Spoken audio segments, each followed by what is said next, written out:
Bien. Bueno, entonces la idea es hablar en este seminario de las anemias más frecuentes. Una vez que nosotros vamos haciendo el algoritmo diagnóstico, vamos a ir viendo dentro de cada grupo de anemias cuál es la más frecuente, o sea, en cuál tenemos que pensar primero. Como son tantas, siempre vamos a pensar por frecuencia. Paso.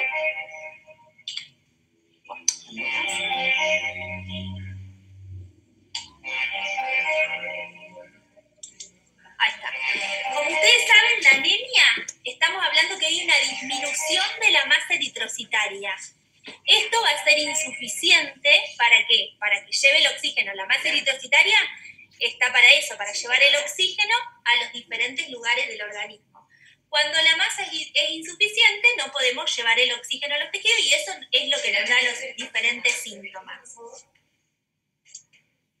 Entonces, lo más importante que ustedes se tienen que llevar cuando estamos hablando de un paciente con anemia es que no es una enfermedad, sino que es una manifestación de un trastorno subyacente. Por eso nosotros no nos vamos a enfocar en descubrir que el paciente tiene anemia y hacerle un tratamiento, sino en buscar cuál es el trastorno subyacente que me está produciendo esta anemia, ¿sí? No terminamos con el diagnóstico de anemia como si fuera una enfermedad, sino que con el diagnóstico de anemia empezamos la búsqueda de alguna enfermedad.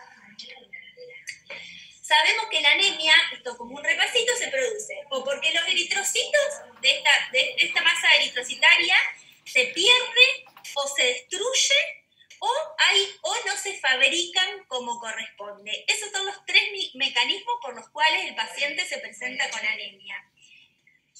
Si nosotros queremos dividir estas anemias en diferentes grupos, la vamos a dividir de dos formas. Podemos clasificarlas desde el punto de vista de la fisiopatología, que es lo que vimos recientemente, que es o no se producen, hay problemas para la producción, o por más que se fabriquen perfectamente, se destruyen o se pierden. Entonces, ¿cómo nos vamos a dar cuenta si es una anemia por destrucción o pérdida, o si es una anemia porque no se fabrican como corresponde? Gracias a los reticulocitos. Esto tengo acá, ella es la doctora Florencia Pesolani, que también es tutora de hematología conmigo y también les va a dar el taller.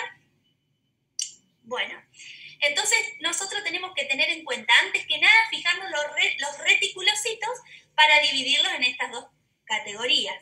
Y otra cosa importante que tenemos es el BCM, que era un índice matimétrico que nos hablaba del tamaño del glóbulo rojo. Entonces, no van a ser las mismas causas si el glóbulo rojo es macrocítico que si es microcítico, ¿sí? Entonces, con eso ya vamos dividiendo, que esto es el algoritmo que ustedes estuvieron viendo ayer. Como ven acá, esta es una vez que tenemos el hemograma y el frotis de sangre periférico, podemos hacer una gran diferenciación de los tipos de anemia.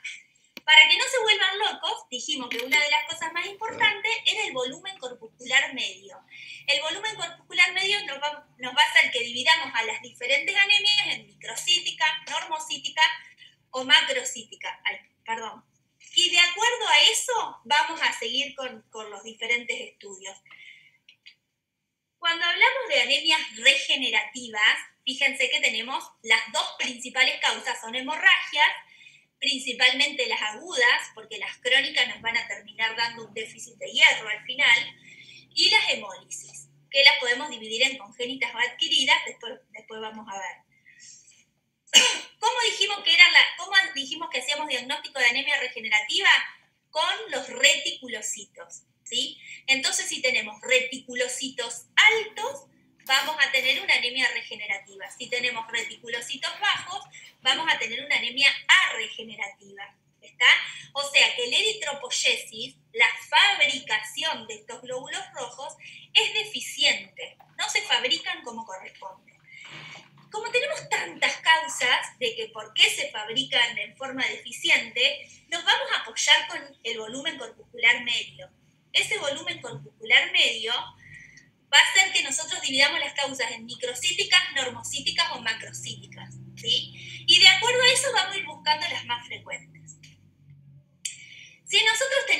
anemia, empecemos por las anemias microcíticas, o sea, las que tienen el volumen corpuscular medio disminuido.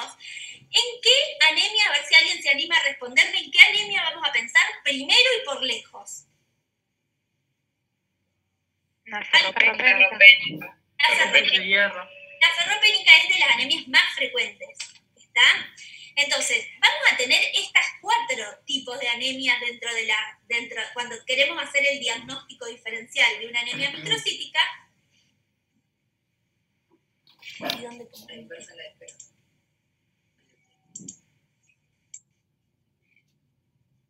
Ténganme paciencia que admitir y dar la clase como un montón.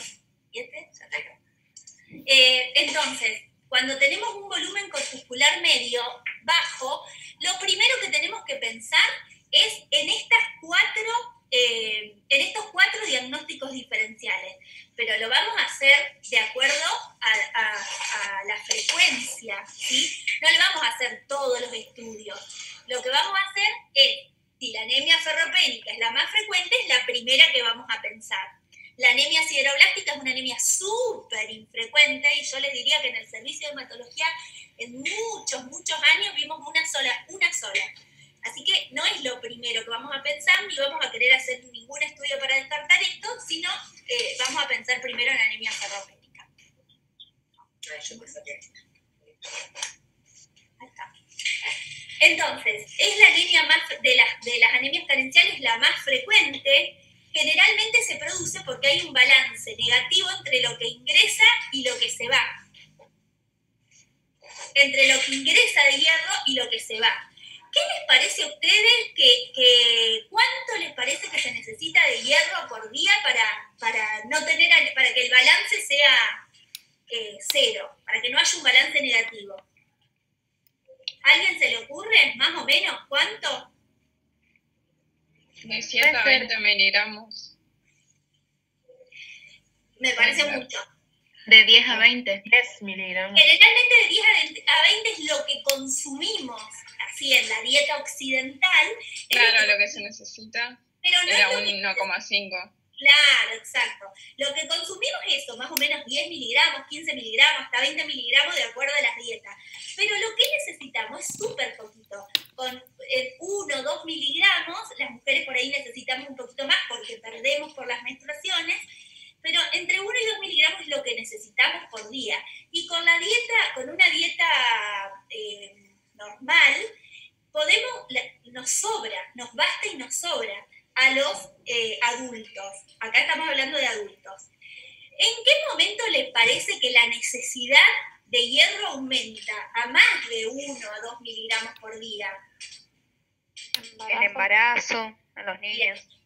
En el embarazo y en el crecimiento rápido. Por ejemplo, niños y adolescentes. Como nosotros ya no crecemos tanto, lo que con 1 o 2 miligramos ya nos alcanza. Entonces, en los adultos, la causa principal de anemia ferropénica no es que el balance es negativo por culpa de que no ingresa, sino que generalmente el balance es negativo porque se pierde más de lo que ingresa. ¿Y en qué forma se puede perder el hierro? ¿Por dónde se va el hierro en el metabolismo del hierro normal?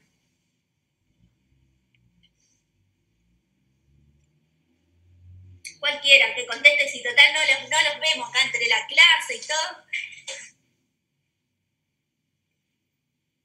¿Por dónde se va el hierro que nosotros consumimos? ¿O se deposita o se va en sangre? ¿Cómo sería en sangre? Claro, vos estás hablando de la pérdida. Lo habitual es que lo que ingresa al organismo no puede salir del organismo, excepto por la descamación del epitelio, porque a veces está dentro de las células epiteliales del intestino, y a medida que va pasando el tiempo y se van descamando, ahí se pierde. Pero si no hay una forma de que alguien pierda hierro, excepto que pierda sangre, que eso es lo que decías vos, Brenda, cuando sangra por la sangre. Entonces, si el paciente no tiene sangrado, no se pierde el hierro, no puede haber un balance negativo. Con una sola excepción, que es cuando tiene un síndrome de mala absorción, cuando un adulto tiene un síndrome de mala absorción que no absorbe nada, ¿está? Pero por culpa del síndrome de mala absorción, que tampoco es lo más frecuente. ¿sí? Mucho más frecuente es que el adulto tenga anemia ferropénica porque pierde. ¿Para qué me interesa esto? Porque con anemia ferropénica tampoco termina el diagnóstico, tampoco nos quedamos tranquilos, le falta hierro, ya está, le ponemos un poquito de hierro y terminó. Sino que nosotros tenemos la obligación de hacer el diagnóstico de por qué está ferropénico ese paciente, ¿sí? O sea, ¿cuál es la causa? Y lo primero que vamos a buscar son causas de pérdida sanguínea. En este caso, en adultos, en hombres vamos a buscar pérdidas intestinales o en mujeres fuera de la edad reproductiva, y en mujeres en edad reproductiva vamos a buscar causas ginecológicas, ¿sí? Bien, ¿cuáles son las manifestaciones de la anemia ferropénica? Las manifestaciones van a ser las de cualquier síndrome anémico que ustedes la deben haber revisado ayer en el seminario de ayer, que son cansancio, disnea, dolores de cabeza, palpitaciones, todo eso, los comunes al síndrome anémico. Y aparte, hay algunas características que son exclusivamente por falta de hierro en el organismo, ¿tá? Y ahora les voy a mostrar una fotito. Entonces, el diagnóstico, ¿cómo lo vamos a hacer? Vamos a tratar de corroborar que el paciente tiene depresión de hierro en el organismo y después inmediatamente vamos a buscar la causa.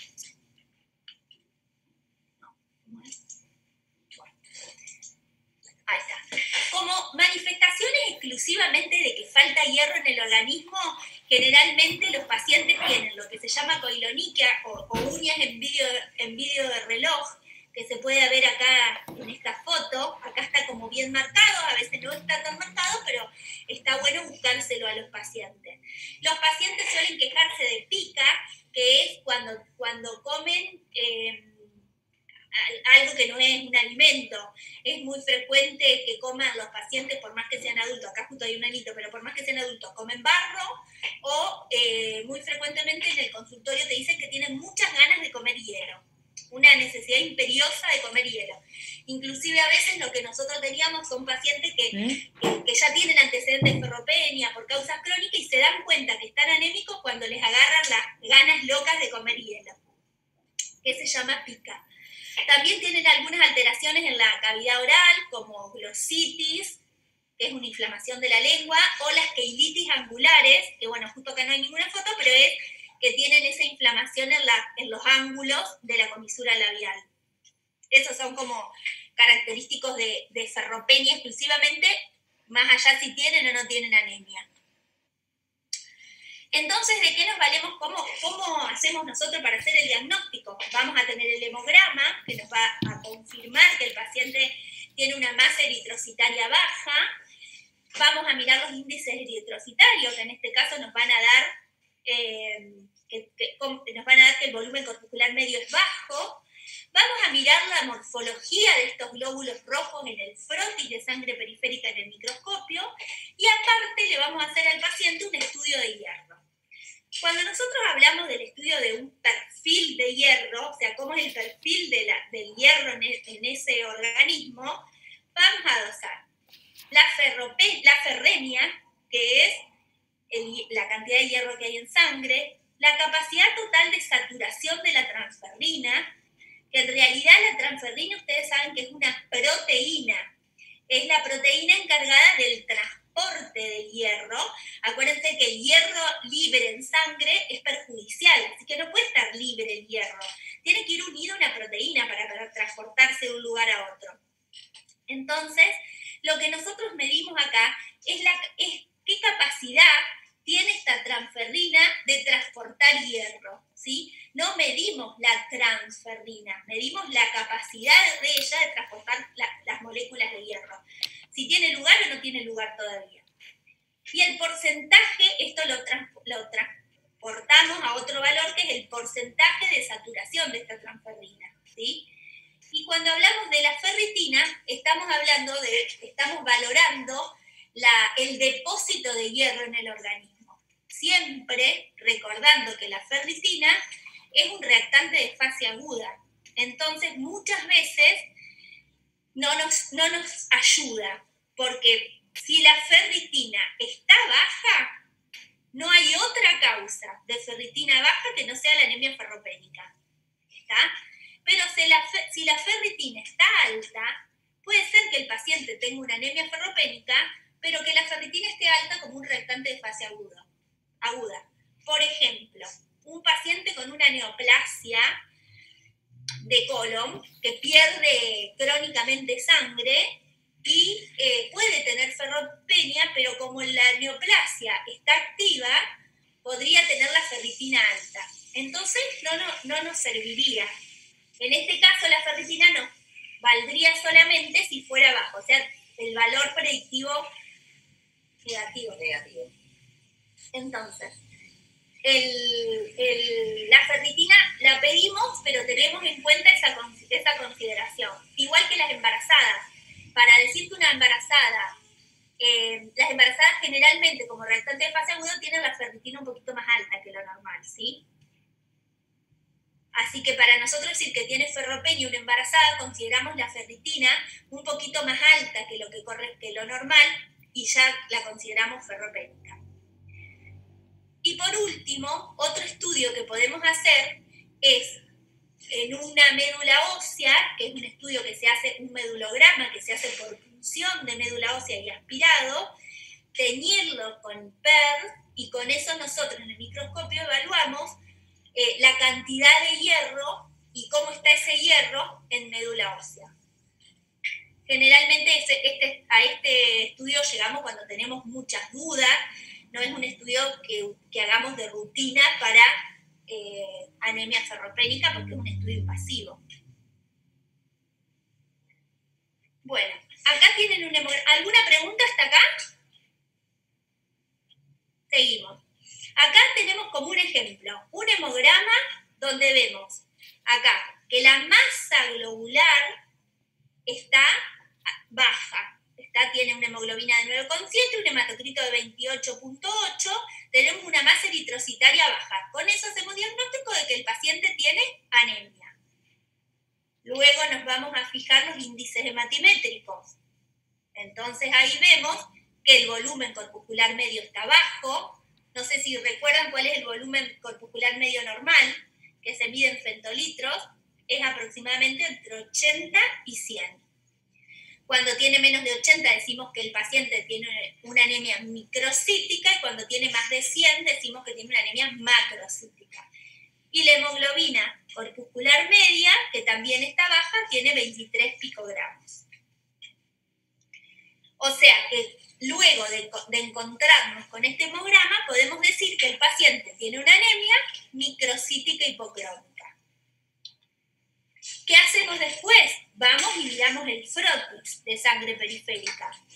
Acá vemos en el frotis, este es un poquito más a mayor aumento, este a menor aumento, pero vemos en el frotis que estos glóbulos rojos, después vamos a tener oportunidad de verlos mañana en el taller, estos glóbulos rojos están más chiquititos, que muchas veces lo que usamos para compararlo es el núcleo del linfocito. Son más chiquititos que el núcleo del linfocito, por eso decimos que están microcíticos, y bastante descoloridos, porque este halo central que tiene no debería ser tan amplio, tiene un halo central demasiado amplio. Así que con esto nosotros podemos ver que está microcítica y hipocrómica. Acá que vemos un poco a mayor aumento, otra cosa que es muy característica de la anemia ferropénica es que fíjense que los glóbulos rojos tienen diferentes tamaños, diferentes formas, esto se llama anisopoiquilocitosis, y diferente también tinción. Algunos miren, tienen un halo central muy, muy pálido, está este glóbulo rojo, y hay otros que no tanto, ¿está? Entonces, esto es bien característico para nosotros de la anemia ferropénica. ¿Qué hacemos después? Dijimos, tiene una anemia microcítica hipocrómica, dijimos, vamos a buscar cuál es la causa más frecuente, que era la ferropenia, y le vamos a pedir un perfil de hierro. Cuando pedimos el perfil de hierro, siempre a los alumnos le hago este ejemplo, que es como vamos a pensar que nosotros estamos transportando el hierro, que son estas moléculas, en este caso serían como las cabecitas, esto es como un colectivo visto desde arriba, ¿sí? Piensen que estas son las cabecitas de los que van en el colectivo de las personas, en nuestro caso son las moléculas de hierro.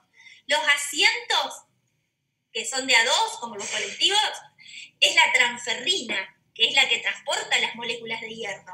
Que tanto en la transferrina como en el colectivo se pueden transportar una o dos moléculas de hierro, ¿sí?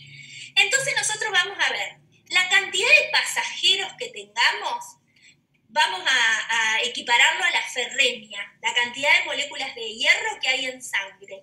Si nosotros tenemos muchos pasajeros o pocos pasajeros, lo vamos a tener la ferremia alta o la ferremia baja.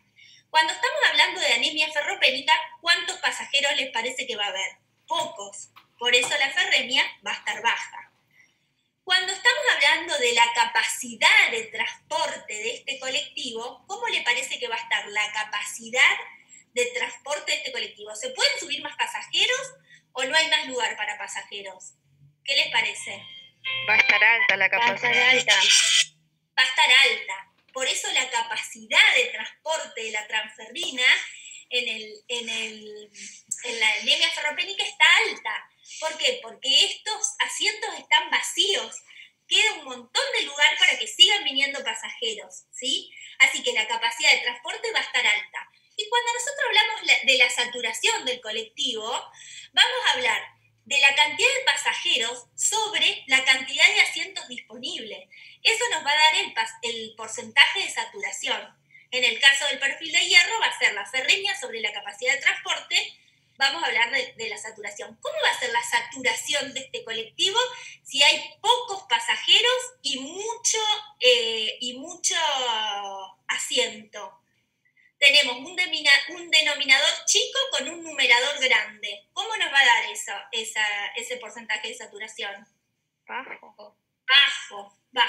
Entonces nosotros sabemos que el perfil de hierro en una anemia ferropénica vamos a tener una ferremia baja, una capacidad de transporte de la transferrina alta y un porcentaje de saturación bajo. Con eso nosotros ya podemos decir que tenemos una anemia ferropénica, aunque no tengamos la ferritina, que a veces no la tenemos tan fácilmente. Y a veces nos confunde un poco la ferritina cuando está alta y el paciente tiene una causa para que tenga un reactante de fase agudo alta. ¿Se entiende? ¿Me expliqué bien?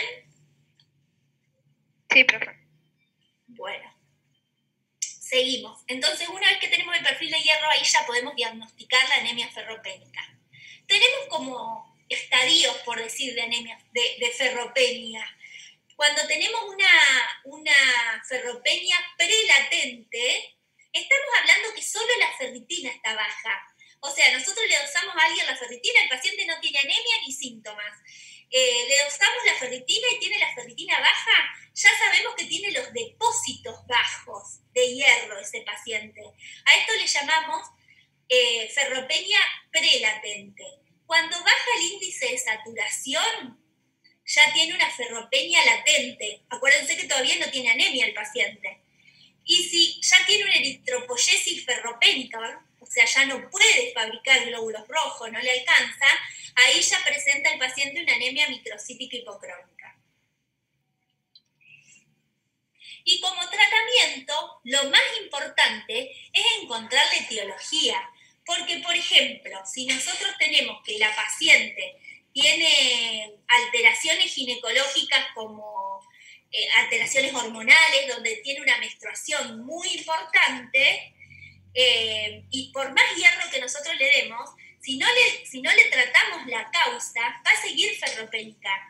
Y a lo mejor sube los glóbulos rojos y después empieza a tener una ferropenia latente y después ya una manifestación de anemia nuevamente.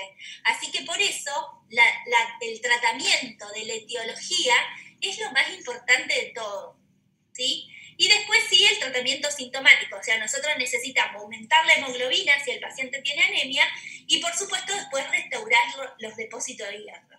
¿Cómo lo vamos a hacer? Con la administración de hierro.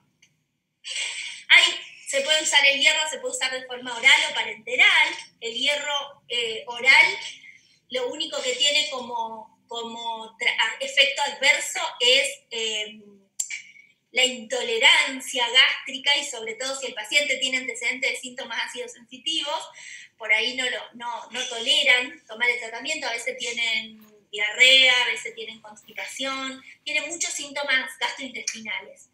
Si el paciente no lo tolera, le podemos hacer hierro parenteral, que tratamos de usar, se puede hacer tanto intramuscular como endovenoso.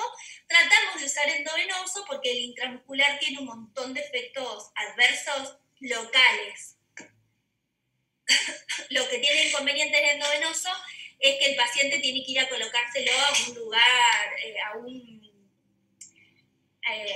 digamos, algún lugar de atención, no lo puede hacer en un domicilio. Bien, entonces, como para que les quede, nosotros dijimos que nos tenemos ante un paciente con una anemia microcítica. Tenemos... ¿Qué pasa? Ay, perdón. ¿Y ahora? ¿Cómo? No me hace. Ahí está. Ahí está.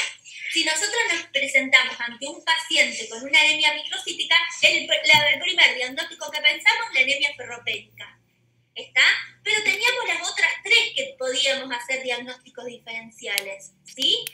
Que lo vamos a hacer principalmente con el perfil de hierro, y en el caso de la talasemia, lo que vamos a tener es una hemoglobina anormal, que nuestra forma de hacer el diagnóstico de que la hemoglobina es anormal es haciendo una electroforesis de hemoglobina.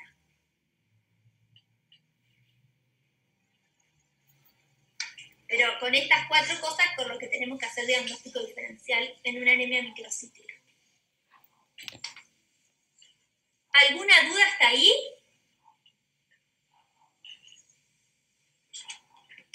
Bueno, pero no entonces, siempre pido la electroforesis, ¿o sí? No. Solamente, primero y principal, para pedir una electroforesis tenés que tener un perfil de hierro normal.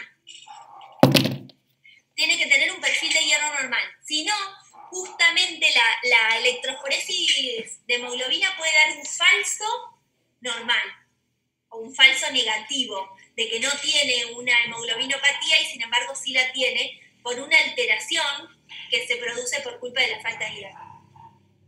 Así que nosotros, para hacer diagnóstico de talasemia, lo primero que tenemos que tener es un perfil de hierro normal. Y recién ahí le pedimos una electroforesis de hemoglobina. Y también ante la sospecha clínica que tengamos de que la paciente tiene una talasemia, por ejemplo, que tenga antecedentes familiares, que tenga una anemia, que me traiga laboratorios donde tiene una anemia desde chiquita. Bueno, vamos a tener que tener como una sospecha si le queremos pedir electroforesis de hemoglobina al principio. Si no, no es el primer paso que usamos. Lo primero siempre es el perfil de hierro.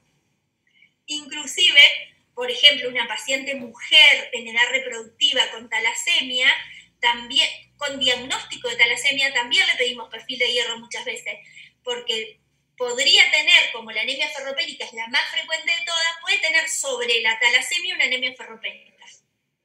¿Sí? Bueno, ahora pasamos a las anemias. Si se nos presenta un paciente con una anemia macrocítica, o sea, con un volumen corpuscular medio aumentado, vamos a dividirlas a las causas en megaloblásticas y no megaloblásticas, ¿sí? Cuando hablamos de megaloblástica vamos a hablar de déficit de vitamina B12 o ácido fólico y de exposición a algunos fármacos en particular. Y en el caso de que sea no megaloblástica, vamos a pensar si el paciente tiene una hepatopatía que lo pueda producir. Bueno, acá esto quería decir alcohol, o sea, los pacientes alcoholistas, los pacientes hipotiroideos, o inclusive la reticulocitosis, cuando el paciente tiene una anemia regenerativa que tiene los reticulocitos altos. Ustedes saben que el volumen corpuscular medio es una medida de tendencia central, Entonces, si yo tengo un grupo de glóbulos rojos, los reticulocitos son más grandes, tienen un tamaño más grande que el glóbulo rojo normal. Si yo tengo un grupo de glóbulos rojos, en este caso los reticulocitos que son más grandes, me van a tirar la medida de tendencia central, por más que no sean todos los glóbulos rojos grandes, me la van a tirar el volumen corticular medio más grande, ¿está? Entonces yo voy a tener una anemia macrocítica y es por culpa de los reticulocitos. Bien. Pensando entonces en la anemia megaloblástica, que es la causa más importante de las anemias macrocíticas, porque estas causas lo vamos a reconocer clínicamente si el paciente tiene alguna de estas causas, como para producir una anemia macrocítica, no van a ser tan importantes como las megaloblásticas. Con una hepatopatía, el paciente, solo por la hepatopatía, el paciente no tiene 3 de hemoglobina, pero sí puede tener 3 de hemoglobina por una anemia megaloblástica, ¿sí? Entonces, cuando hablamos de la megaloblástica, dijimos que principalmente pensamos en el déficit de vitamina B12 o de ácido fólico.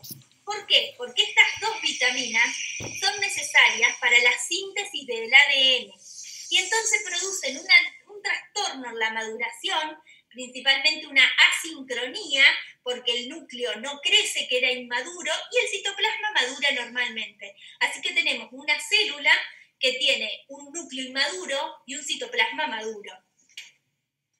Esto hace que el paciente no produzca, y no le pasa solamente al productor de glóbulo rojo esto, también le pasa al productor de glóbulos blancos y de plaquetas.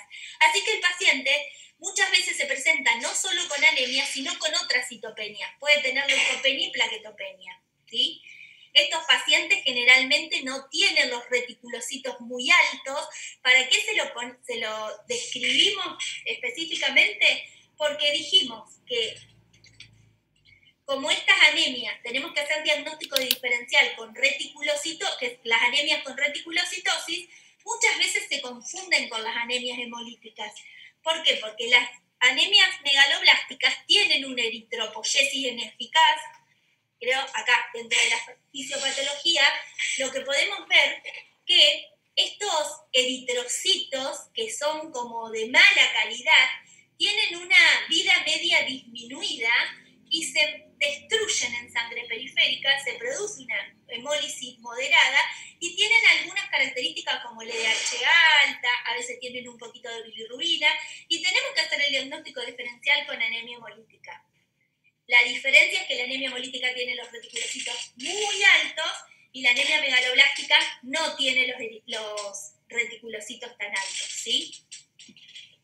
Entonces, en la anemia megaloblástica lo que tenemos es una eritropoyesis ineficaz principalmente porque dijimos que no puede, hay una alteración en la síntesis del ADN de estas células productoras de hematopoyéticas y hay una hemólisis periférica moderada, ¿sí?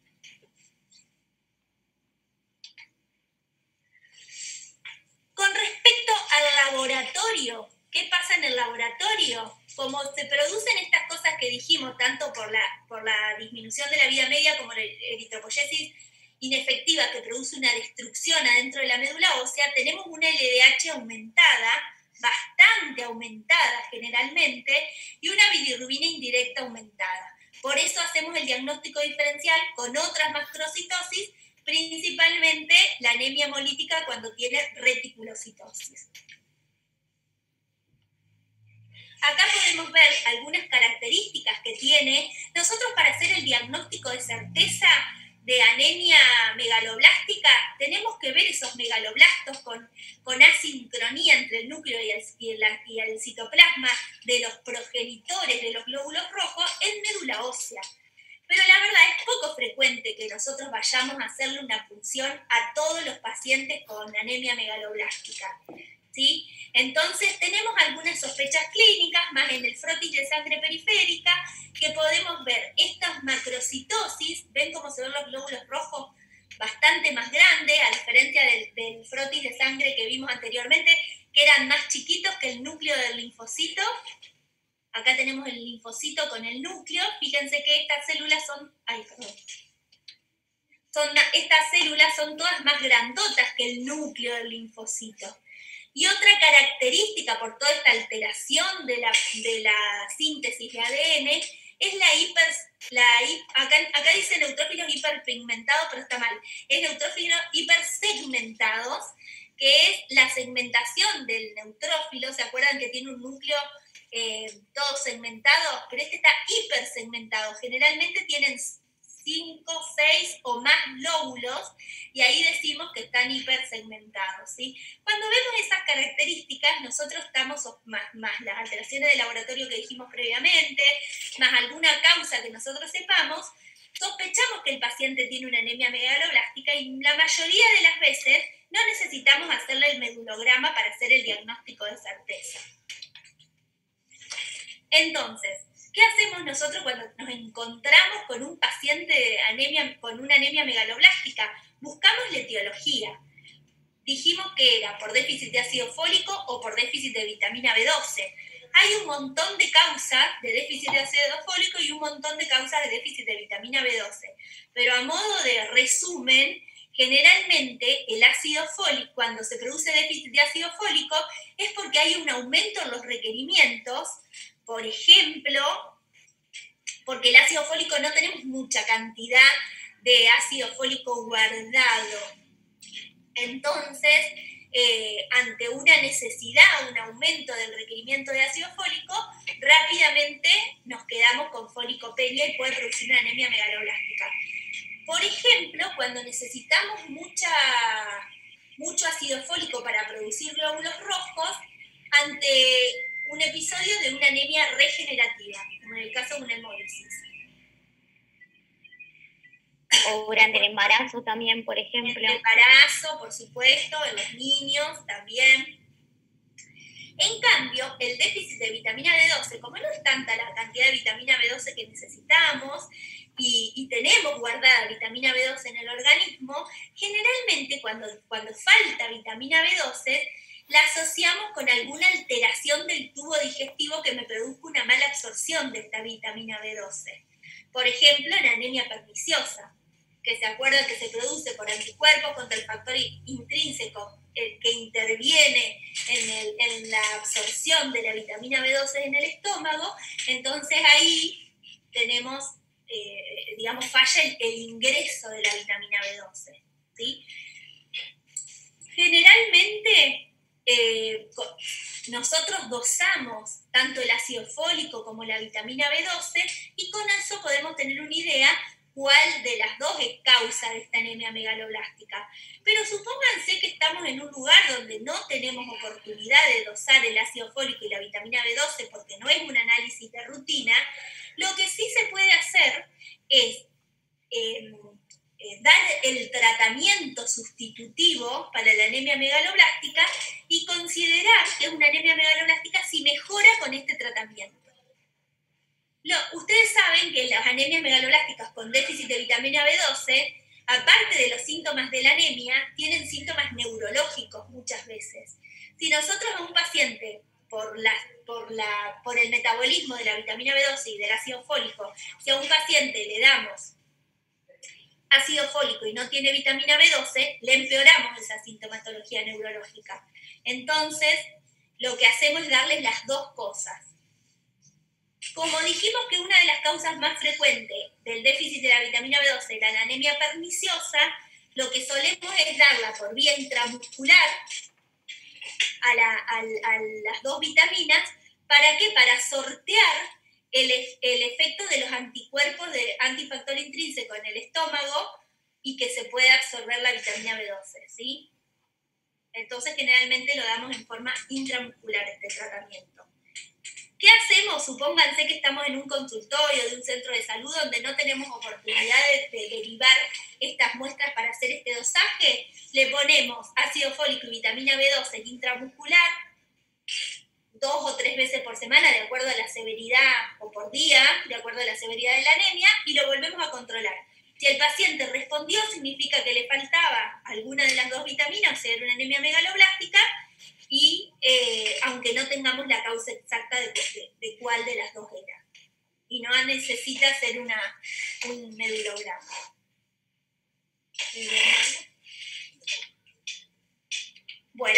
Pero tiene que vivir toda la vida suplementando el ácido fólico, No, la vitamina depende de la D, porque no va, o tenés que tratar la causa.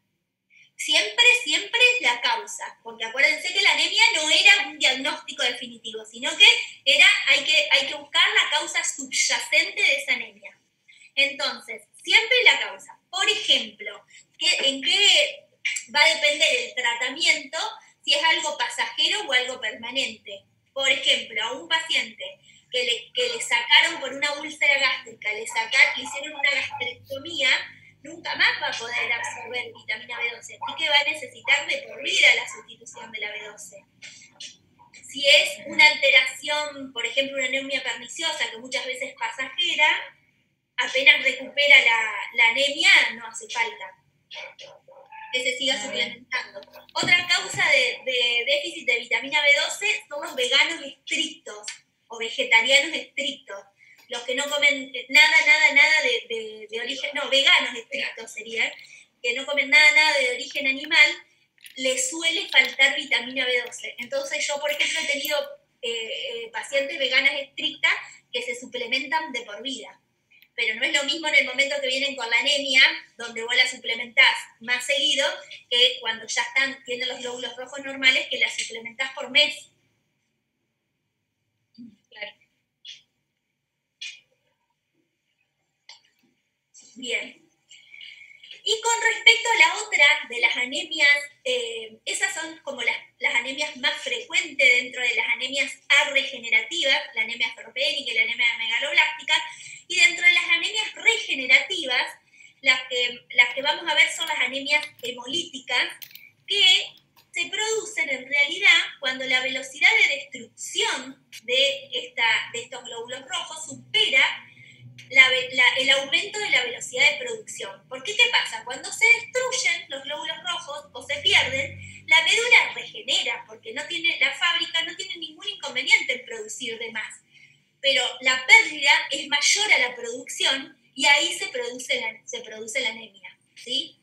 Porque por más que aumente la velocidad de la producción, es superada por la destrucción.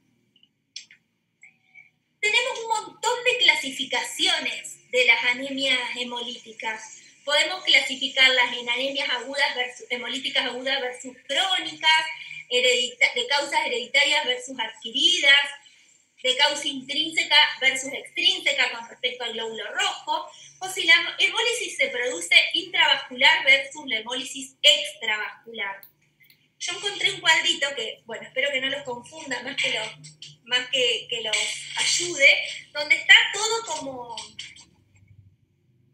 Bueno, esto no sé si lo ven. No, yo no lo veo. Está todo como mezclado, digamos, donde podemos ver las causas que están en color verde son las causas de anemias agudas y las que están en color rojo son las causas de anemias crónicas.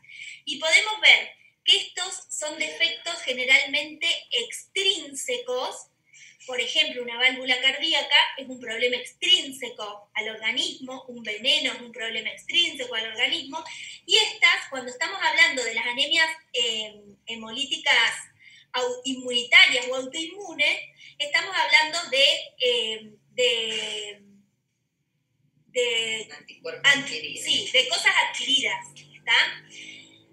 El resto, cuando hablamos de alteraciones de la membrana o alteraciones en el interior del glóbulo rojo, estamos hablando de enfermedades hereditarias generalmente. Cuando hablamos dijimos, de efectos extrínsecos o intrínsecos, cuando estamos hablando de alguna alteración en el glóbulo rojo, ¿sí? Ay, perdón. Entonces, cuando tenemos alteraciones del glóbulo rojo, generalmente son defectos intrínsecos y hereditarios. Cuando tenemos alteraciones afuera, son generalmente extrínsecos y adquiridos, en la mayoría de las ocasiones. De todas estas, generalmente en los adultos nos solemos encontrar con la anemia hemolítica autoinmune, que sería la más frecuente. ¿Qué manifestaciones tienen? Tienen las manifestaciones de la anemia en general, del síndrome anémico, el cansancio, la disnea, las palpitaciones, generalmente en forma aguda, y se acompañan de ictericia, que se puede ver acá en la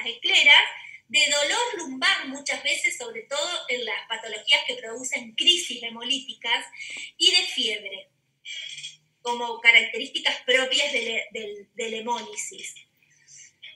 ¿Cómo nos vamos a ayudar a hacer el diagnóstico? Aparte de la anemia, nos vamos a encontrar que el paciente tiene reticulocitosis, que el paciente tiene una LDH aumentada por esa destrucción y que el paciente tiene una bilirrubina de predominio indirecta muy aumentada. Esos análisis químicos nos van a ayudar a que nosotros pensemos en que está hemolizando el paciente. Si nosotros sospechamos que esta hemólisis es autoinmune, le vamos a hacer generalmente una prueba de Coombs directa. ¿A qué le llamamos prueba de Coombs directa? Cuando le sacamos sangre al paciente, fíjense que este paciente tiene los glóbulos rojos con anticuerpos pegados en su membrana. Le ponemos una adición de un suero que se llama suero de Coombs, que tiene anticuerpos anti-IgE humanos. Entonces, estos anticuerpos que nosotros le ponemos con el suero de Coombs se van a pegar a los anticuerpos que ya tiene el glóbulo rojo pegado, y eso va a hacer que se aglutine la muestra. La verdad que eso lo tenemos que ver en el momento y no tenía ninguna foto para mostrarle de cómo se ve la aglutinación para que podamos decir nosotros que tengan el Coombs, por eso le puse así esto esquemático, pero esto se hace así muy fácil con una gota de sangre en un vidriecito, o en un tubo, o en un vidrio, o en un tubo.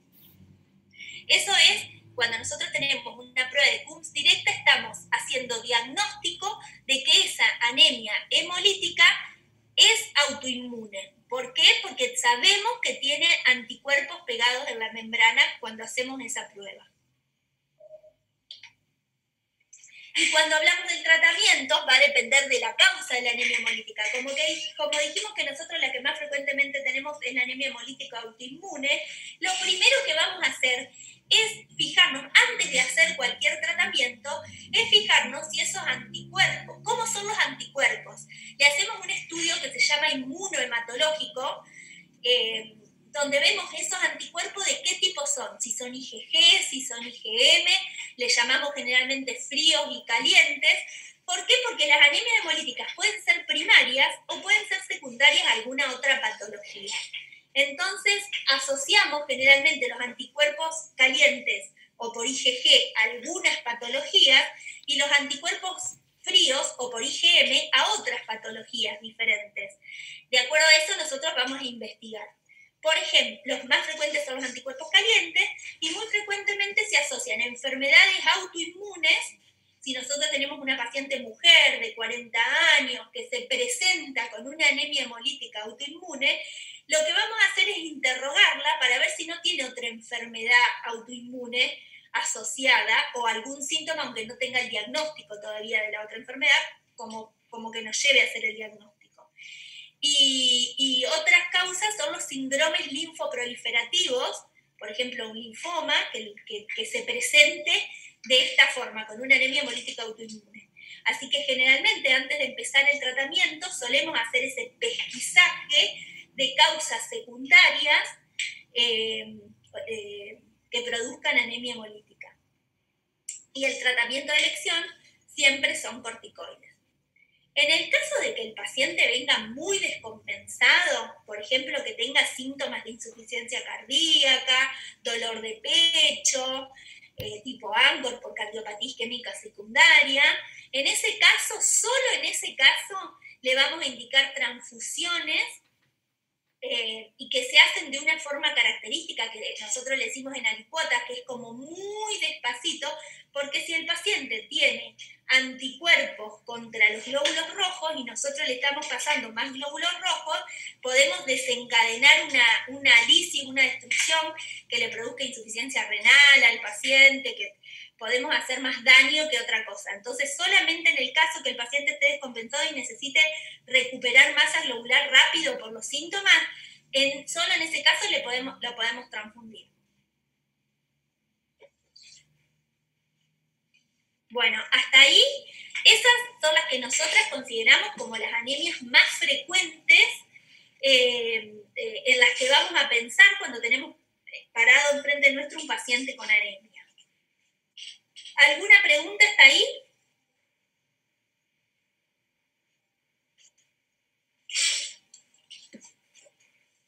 Bueno, más o menos era lo que le queríamos transmitir y bueno, también